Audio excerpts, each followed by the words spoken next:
Customer sikiliza nikuambie, customer sikiliza nikuambie. Nikupe story za sayali niliyokuwa nimeenda nimefuata mali. Kwanza ile nimefika tu cha kwanza nikafika nikakutana na huyo kuku. Kuku kwanza noma bonge moja la kuku. Kwanza taizi la kwanza huyo kuku ana miguu hii. Serious ana miguu mitatu. Ana miguu mitatu alafu kila mguu mmoja una vidole 6.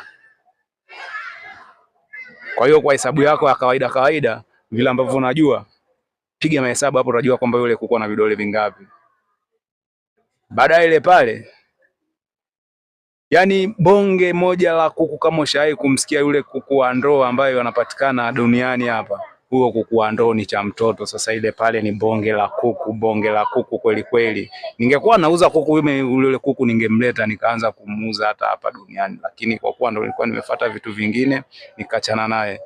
Kwa taizi la kwanza mimi nilivyomuona yule pale nikapata shauku ya kutaka kuona wale kuku wengine ambao wako kwenye banda. Nimefika pale yule jamaa nikamwambia nataka nikaone tena kuku wengine kwa kuwa huyu kuku amenishangaza. Akamuita dogo akamwambia aenda akasafisha, kumbe kule kwenye ile banda kulikuwa na uchafu. Akamwambia dogo, nenda kazoea matufinguku. Dogo akaa kama hajasikia vizuri. Akamwambia nenda kazoe mashigangoko.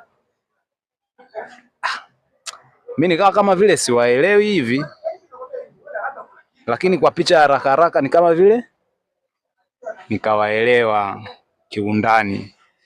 Nikapata picha kamili, kumbe alikuwa anamaanisha kwamba kazoe yale mavi ya kuku. Kwa hiyo mimi bana, nilivyoona analeta zile mbanga nikatema naye, nikamwambia wajomba, twende kwenye harakati ambayo imenileta. Akaniambia wa kisasa, mbona una haraka wa kisasa? Nikamwambia mimi kitu ambacho kimenileta ni vile vitu ambavyo mimi nimekuja kuvifuata. Kwa sasa nikaenda hiyo sehemu ya kuchukulia kazi. Kwa nikakutana na jaketi ya mtoto.